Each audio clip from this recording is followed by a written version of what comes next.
ground shake.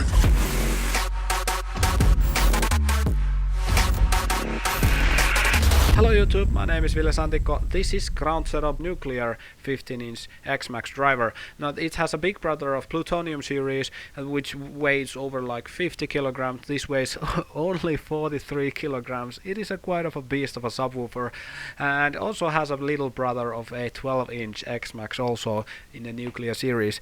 Let's find out what this has inside. I've already taken these rubbers off, so just to check out how this one is. And at the later of this video I will be showing some X-Max and how it performed when I drove it in.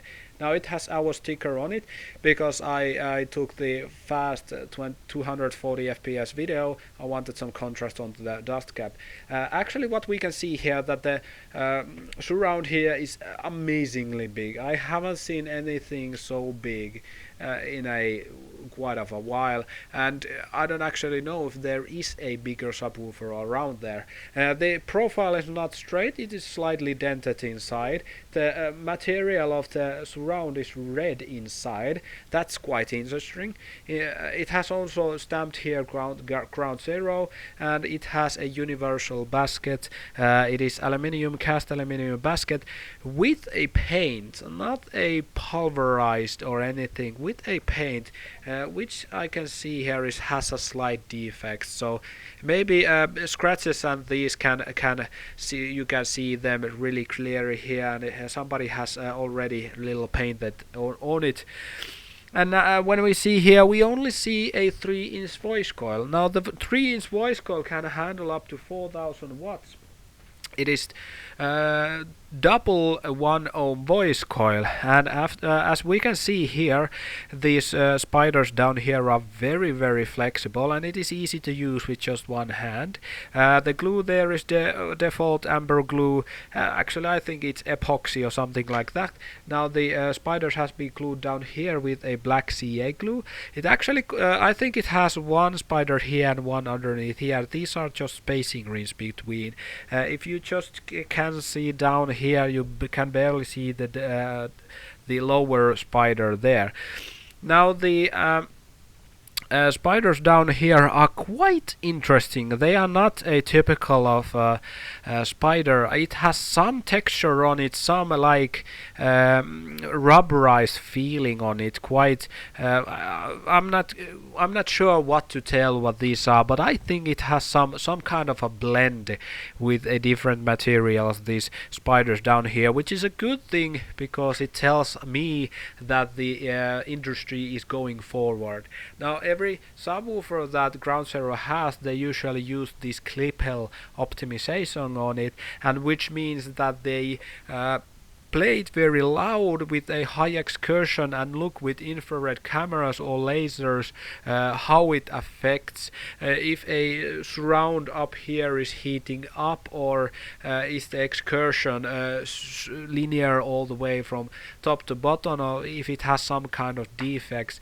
Now this has been optimized by Clippel, and I'm gladly to say that it is very good performing subwoofer. When I drove it in, I started from like 28 Hertz, I went down to 21 Hertz very fast, very easily, and it did like 60 to 80 millimeter movement with ease. And if you have ever driven in subwoofers, now normal subwoofers cannot even reach 60 millimeters when you are driving them in free air, and this just was happily like 2 hours in 60 millimeter plus. Actually the motor performed very well. It kept the coil very cool.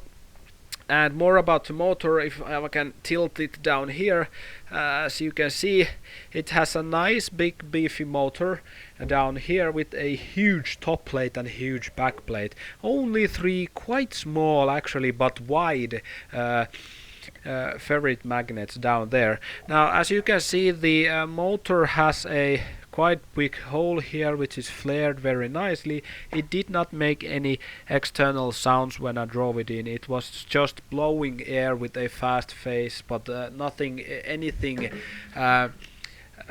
nothing like happened when I've been using this subwoofer. Nothing like out of ordinary has happened. Everything has just performed very well. It also has these 10mm 7 aught wirings down here up to like they are 1.5 meters, so that's like 3 to 4 feet long cables, and oh, that's about it. Now let's check those parameters down here. I have measured them with .v2. It actually has a double 1 ohm voice coil, but with these cables I managed to measure 1 ohm in parallel mode. So perhaps if you cut these a little bit shorter you will get a much louder impedance, but it was 1 ohm when I connected these into parallel. Now the let me change this into imperials. The cone area is 11.73 inches from center to center. The FS frequency is 27.59, QMS is 5.68, QES is 0.66, QTS is 0.59, and VUS is 1.98 cubic feet. So these parameters will be coming in our Facebook page. Go follow us and I will be posting them with the pictures of the subwoofer in there. What do you think about this new XMAX series? I really love this one. I'm perhaps, well, my back says no. I don't want the plutonium one to test with because it's just so heavy. I have never seen such good performing subwoofer in my life. It is huge, it can do amazing stuff, and it just outperforms everything I have ever tested. Now sound quality wise, I'm not thinking that is it so good, but this beast is made for moving air and it does it really well. Thank you for watching. My name was Ville Santikko. Like if you like, dislike if you dislike, and leave a comment and maybe subscribe. Think of subscribing. We'll see you on the next video. Bye bye.